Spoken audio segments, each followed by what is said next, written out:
It's all thanks to our second son being gone. We now have the chance to meet again like this." What I heard from my room were the heartless words of my own husband. In the conversation between my husband and our eldest son's wife, laced with vulgar laughter, I felt a chill pierce through my heart.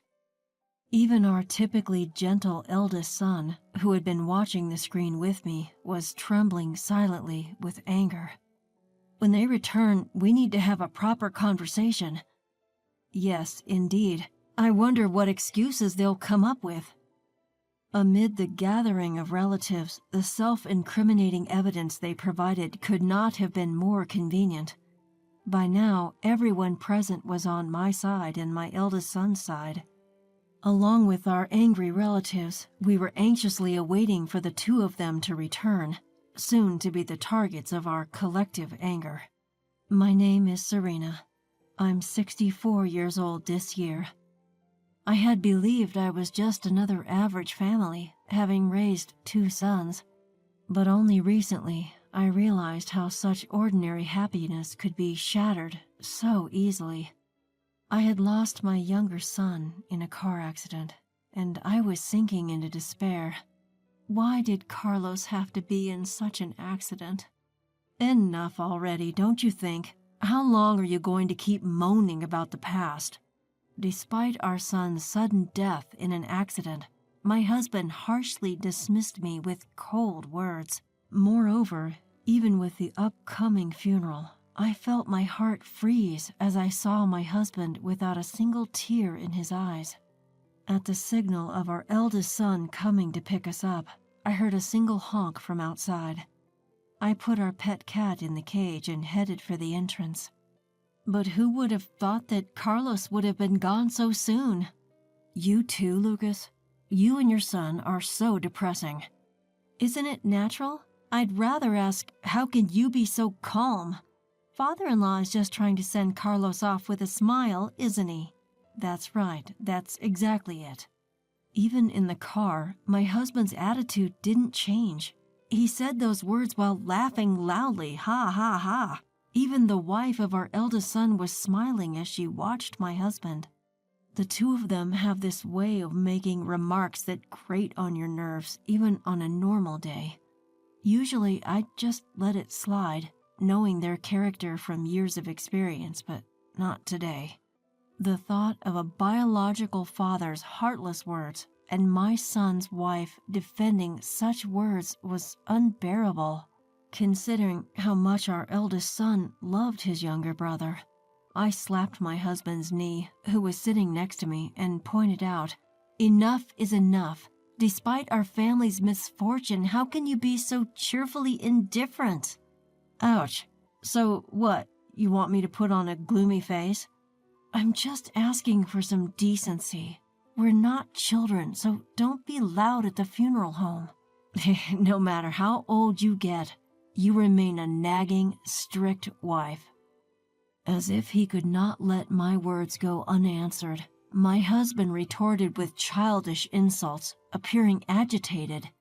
Feeling the tension fill the car, and realizing further discussion would be futile, I sighed, staring out at the window. I understood, as my husband said, that it wasn't necessarily better to cry or grieve. That's why I thought the best we could do was to see our second son off to his peaceful sleep quietly. That was my only wish, but these two wouldn't even allow that. And they were about to create a huge mess. Catching up with relatives at the venue, we exchanged quick greetings, chatting about old times with those who had come from afar, those who had once adored our second son. I couldn't help but tear up. This has been such a heartbreaking time for you.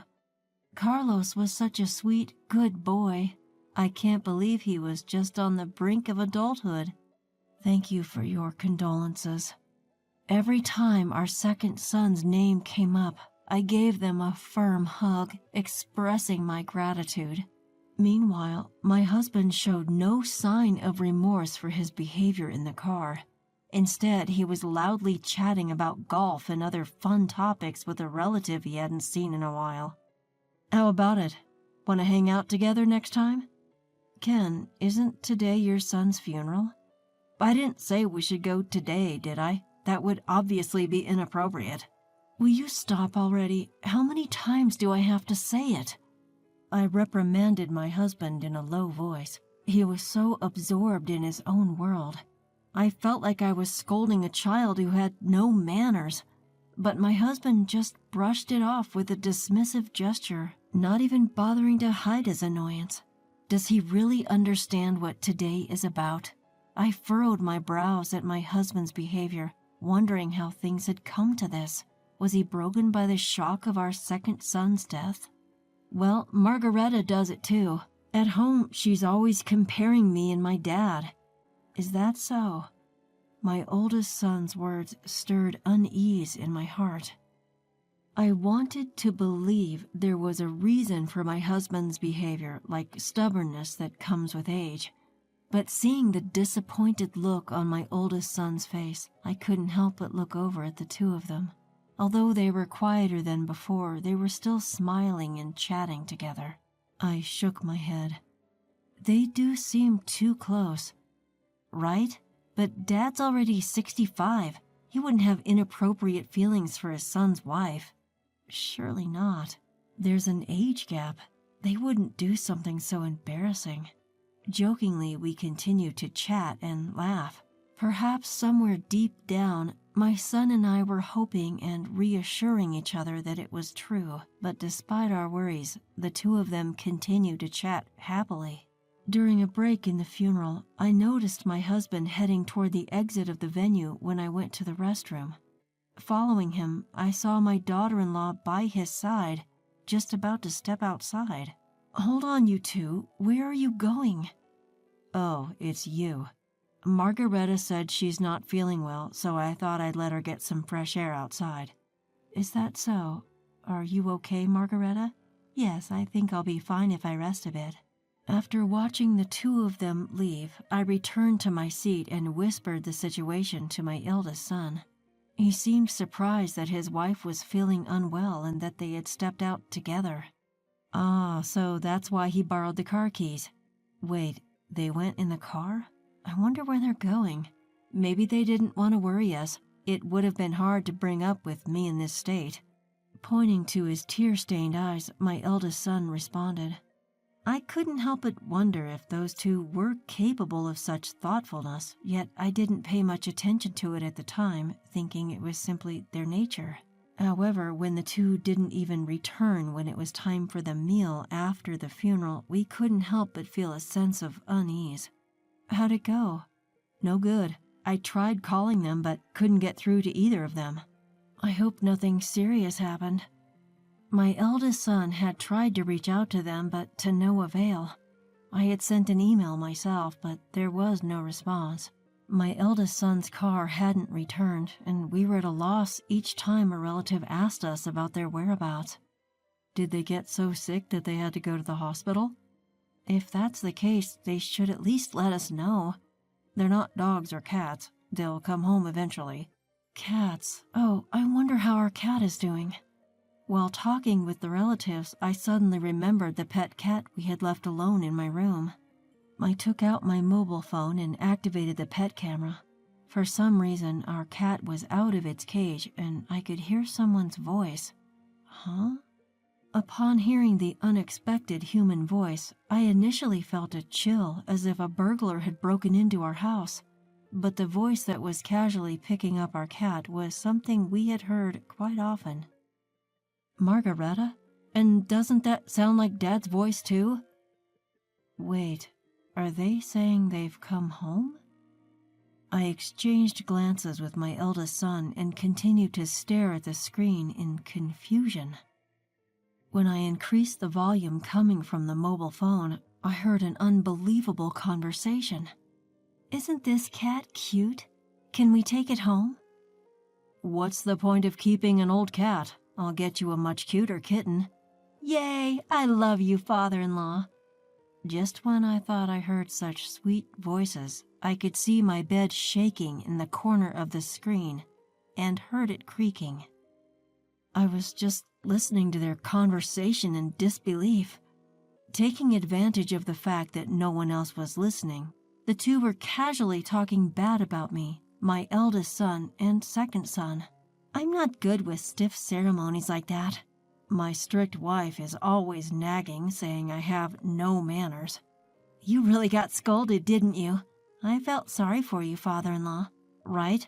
But thanks to the second son being gone, we got a chance to meet like this again.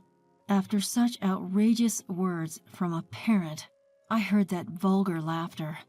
I felt a cold chill running down my spine. The usually calm eldest son next to me seemed to be shaking silently in anger. Can you believe that's what a father says? Maybe it's better to not think of him as a father anymore. Beyond anger and astonishment, there was just silence in my head. As I looked up, the relatives were chatting at the dining table. At that point, I could no longer think. I turned the volume of my mobile phone to the maximum and decided to attract the attention of the relatives. What's he doing? He left the funeral and is doing this with his son's wife? So the sickness was a lie. Did they want to be alone that badly? When I turned up the volume, the unusual conversation of the two made the chatter stop, and everyone's attention was focused on us. The somber atmosphere seemed to have dissipated as everyone glued their eyes on the tiny screen of my mobile phone, listening intently to the absurd conversation between the two. What if another unexpected accident happens? Then I could come visit father-in-law again. Maybe Lucas will be next. But before that, it will be my strict wife, right? She's getting on in years, so it should be soon. The relatives widened their eyes at the two, who were making light of the second son's misfortune and even joking about their next clandestine meeting. A hushed silence fell over everyone, and no one spoke until the two finished their conversation. After letting the relatives witness the whole discourse and actions of the two, I closed my mobile phone as we began discussing returning to the venue. It seemed as if everyone's hearts were united in anger at the two, who were trampling on our family. We'll need to have a proper talk when they get back. Indeed, I'm curious to hear their excuses. By this time, everyone present was on my side and the eldest son's side. We were all waiting, on tenterhooks, for the imminent return of the two, who would soon be under our concentrated attack, alongside our seething relatives. It was about 15 minutes later when the two returned. That's roughly how long it takes to get from our house to the funeral parlor, so they must have been having that conversation in my room until just now. I looked at the two with a feeling of contempt. We're back. What's with all the long faces? Welcome back. Where have you been? We were worried because you took so long. Didn't we tell you earlier? We stepped out because Margareta wasn't feeling well. Oh, Margareta, are you feeling better now? Yes, I'm perfectly fine now. Sorry to have worried you. With a frivolous laugh, the eldest son's wife waved at me, and I prompted her to take a seat opposite me. Seeing her husband sit next to her as if it was the most natural thing in the world, I let out a sigh. As soon as they sat down, all the relatives turned to look at us. A little surprised and visibly uncomfortable, the two were bombarded with my questions one by one. What were you doing all this time? We were just around until she felt better. Around where? Around a family restaurant. I see. Then where's the receipt? Why the hell are you so suspicious?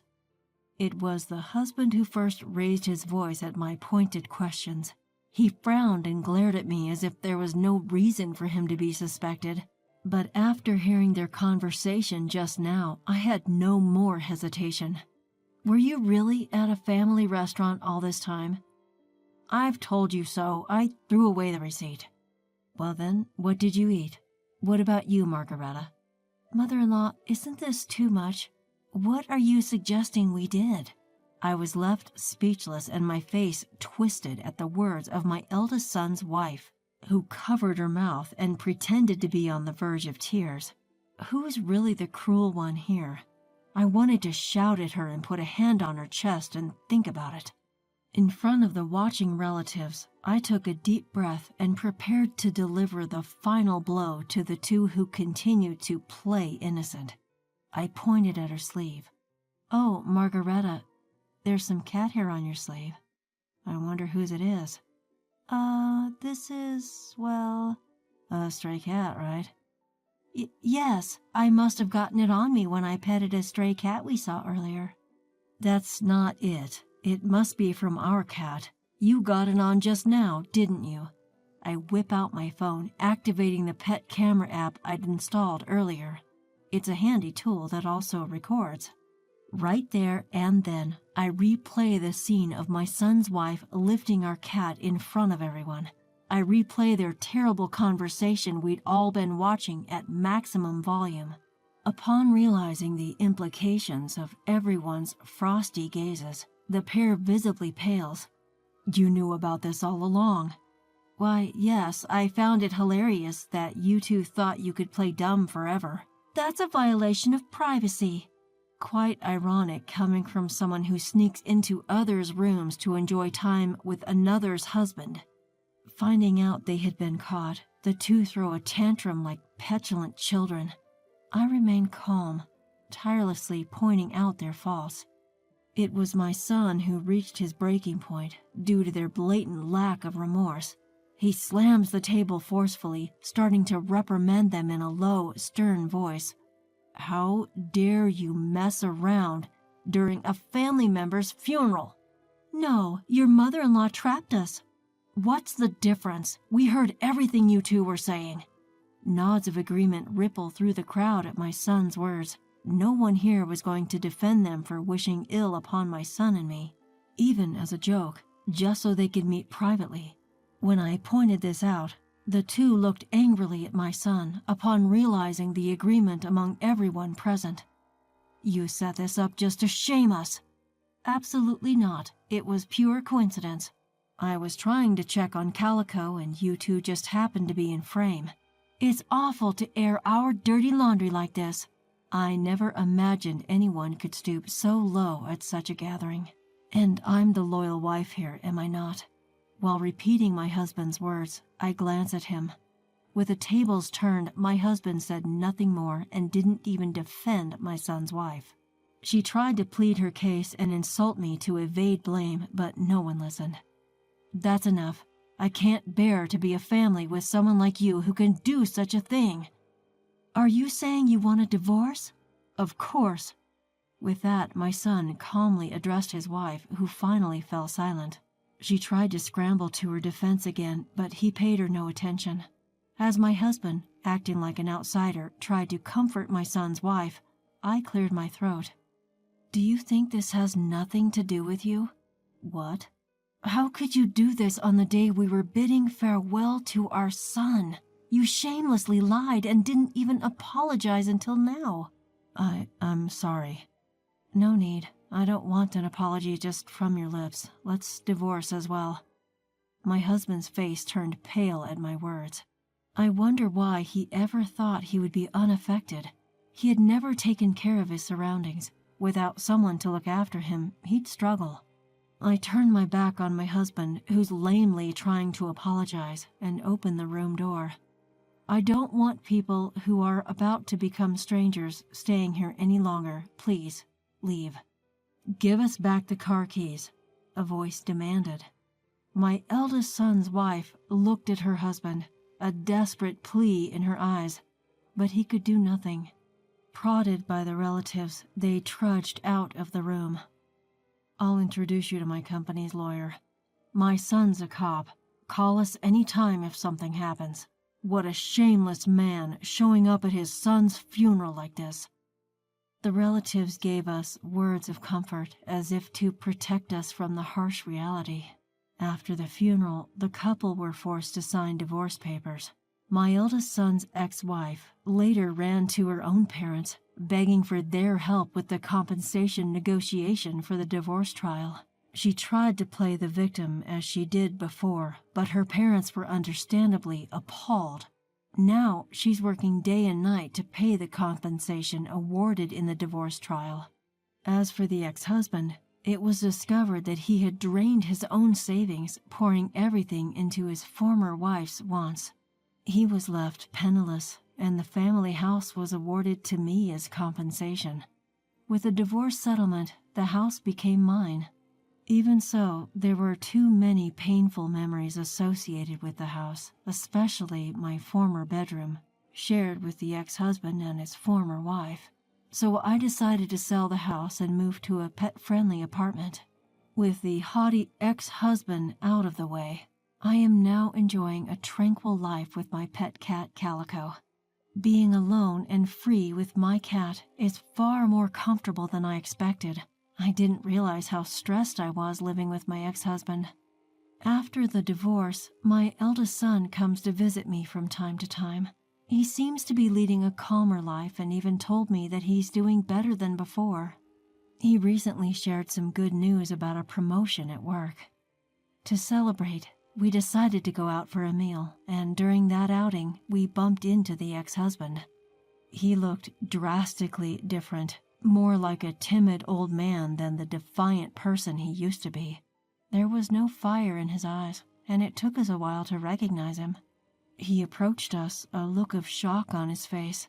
"Hey, there are different people living in our house. What's going on?" he demanded. "Our house? It's not yours anymore, at least," I responded. "Did you sell it? Why would you do that?" In a hoarse voice, the ex-husband raised his voice at me, the arrogance of old returning. Perhaps he had gone back to the old house, hoping to claim it back, or maybe he thought he could persuade me to forgive him. Either way, his attitude showed no signs of remorse. Seeing my son's disgusted look, I stepped in and said, "Why on earth would I want to sleep in the same room where you had been so cozy with your former wife? I have no need for such a house." At that, the ex-husband looked taken aback. He turned around and walked away. Had he forgotten what he had done in the past? It dampened our celebration, but we decided to enjoy the sunny afternoon. And so we resumed our walk under the beautiful afternoon sky.